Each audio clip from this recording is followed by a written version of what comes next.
All right, class. It's good to meet you. My name is Dr. Blake Nilsson, and welcome to PS 3503. This is Sales Planning and Forecasting. This is a course where we'll use some math to try to analyze sales organizations and how to be a better sales leader, and use numbers to help us make better informed decisions. So right off the bat, to get going this week, this is a quick review on territory management. At this point, probably most of you have already broken down your territories. And so what we're going to do in this Excel sheet is we're just going to go through it and just show you how to build a little sheet that would be helpful to see the breakdown of the different territories. We want it to look clean. As I go through these videos, you can always hit pause and go back. You can rewatch things if you need to. That's why I give you the videos so you have those tools to do such. So let's just get going. To start off, we're going to go up here, just start in cell A1 and call this Roof Turf Utah Company. And I'm just going to throw some things out here. You can follow along and do it on yours as well. First, we're going to call it territory, number of salespeople, office location, and then population. All right, so in the assignment, I gave you the things that you need to know. So that's quick Excel trick number one. I wanted to make that bigger. If you double left click on that line, it will make it the optimal size. I don't want this to be quite that big. I want to just go to the line of these, just to make it look clean. And so the first thing we want to do is number our territories. Now you could have up to 9. The way mine is broken down for my example I'm going to show you is I have 5 different territories. Remember, in instances you can have 2 or 3 salespeople share a territory, and I'll show you why I did that later as well. So I'm going to merge and center these cells. It'll make more sense why we're doing this here in a bit. Merge and center. And that just gives 2 cells and makes it 1. And since I have 5 territories, I'm going to drag this over to 5. Then I'm just going to number this territory 1, 2, 3, 4, 5. Now, number of salespeople, all I mean in this field is how many salespeople are working in each of these territories. So if you had 9 territories, I guess this wouldn't even be needed, but probably most of you combined and put more than one salesperson in at least one territory. So an easy way to do this, we can highlight this whole thing and make sure when you're doing this, you're grabbing the little plus sign and not the drag. Big difference there. You'll figure that out as you go. And I want to just drag this down all the way through here. So number of salespeople, the way mine breaks down is 2, 3, 2, 1, 1. That means in my first territory I have 2, my second territory I have 3. It will make more sense why I have it broken down this way here in a bit. Okay, office location, North Ogden, Salt Lake City, Provo, St. George. It's a rainy day today, I could use some sunshine. All right, and Heber City. All right, and then population. The way this is going to break down is you want to put in the population of each individual county and the population of that county so we can do the total population. So the way that works for mine, in my first one I have Davis, Weber, Cache, Box Elder, and Rich. My population is 351,000. 256,000, 127,000, 54,000, and 2,000. It's always smart to do it and double check your numbers, especially in this class. I have many students who put in an extra 0. An easy way to do that is just highlight it and then put the comma in. It does add 2 decimal places, which you don't need, so you can just use this to decrease the decimal places. All right, so what you want to do is put those county names and population in for each of your territories. I'm going to hit pause on mine so you don't have to watch me do that, and then we'll be back with you. All right, class, I'm back with you. I've went in and I put in all of my numbers. Now, one thing I wanted to note here, because I see this all the time and it saves me answering a lot of emails. When you see this number sign in Excel, it does not mean that it's wrong or it's messed up. All it means is this isn't wide enough to display the number that's supposed to be there. So if you just come up here and double click on this, it'll make it the optimal size to show that Salt Lake has 1.1 million people. So don't fret when you see that throughout the semester. All right, so now I've got a breakdown of my territories, the counties that are in them, as well as the population of those counties. So I want to come down here and make two more things below the lowest county and the biggest territory. We'll call this total population. We'll call this the average.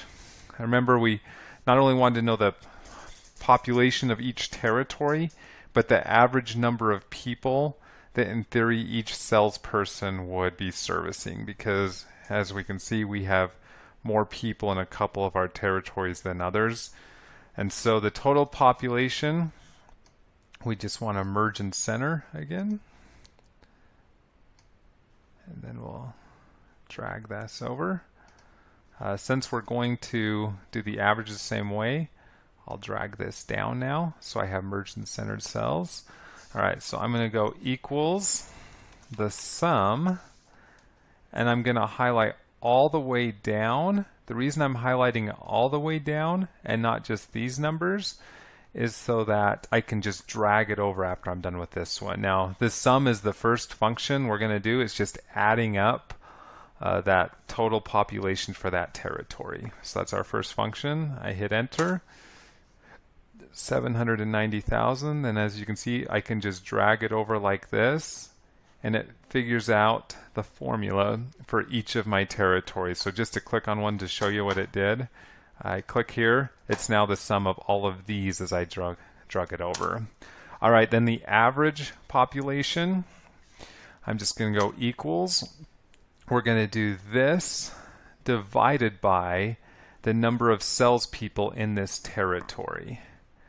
I hit enter and we drag it over. And you can see it gives a breakdown, and I did my territories in this way specifically because I wanted to have it in descending order from the total highest population to the lowest, average per territory. All right, so we'll clean this up a bit, then we'll talk about it. The way I would clean this up, we can add some lines to it. So I'm going to grab here. Let's add some all borders. Then I want it to look even cleaner than that. I want these sections to be highlighted. So what I'm going to do, I'm going to drag on all of these, hold Control, and do it for the next one, and then the next group, and then the total the population of the territories, the total population, and the average. And I am going to do a thick outside border. As you can see, it made it a little thicker around all those areas. So the last thing I would consider doing here is maybe add a little color to it. Let's go here and let's just add a little color of some sort. Oh, and then a really good way to clean up a spreadsheet before you show someone is if you have your own lines through here, which is really smart to do, you go to View, and you can get rid of your grid lines. And so it gets rid of those natural lines in Excel. All right, so now this is a breakdown. This would be something clean to turn in. So let's just talk for a second about the breakdown and why I did it this way. Now, you don't need to fix it and change yours.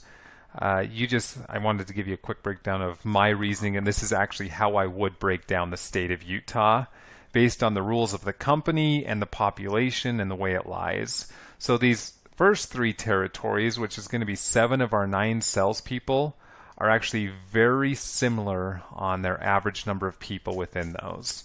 After this, I would break it down even more. For example, if I was breaking down the North Ogden territory, the 2, I would strongly consider breaking down the territory by school districts.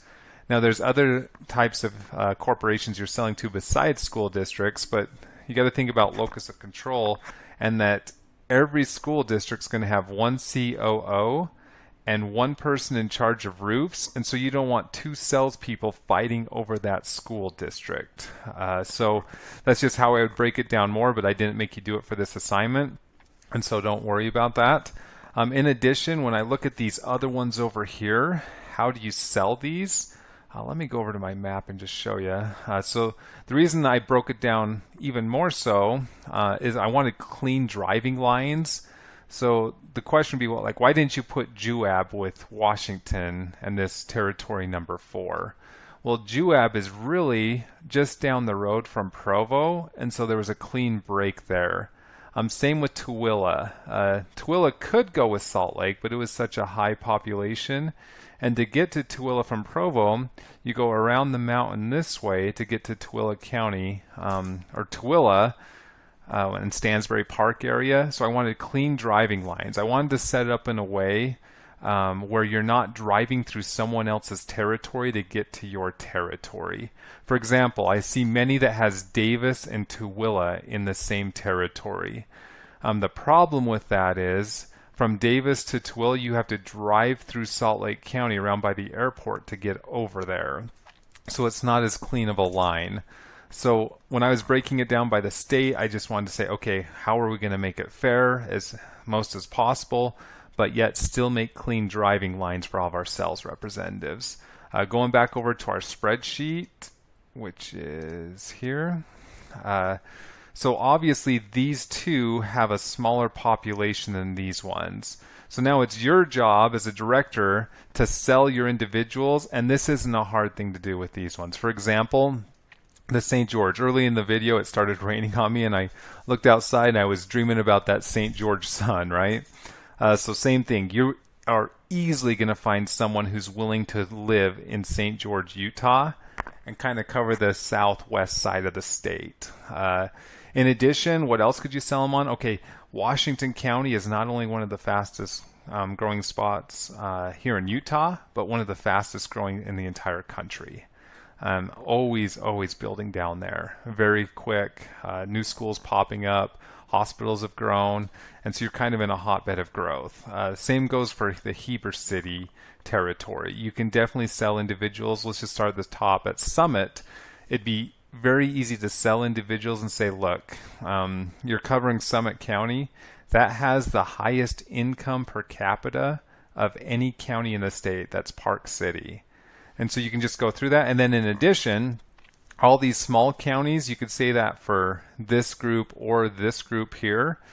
These small counties aren't going to have as much competition from other representatives of other companies. For example, Davis County is going to get hit nonstop by sales reps trying to get into the school districts, the hospital systems, the corporations. It's just going to be hit way harder. These smaller counties, although there's not as much, there's also a strong possibility if you work them strong, you'll be leading the competition because others aren't willing to go there or don't have as much coverage. So you can just kind of levy that as you're trying to set individuals in different counties within your state. So anyways, this is the breakdown for territory management.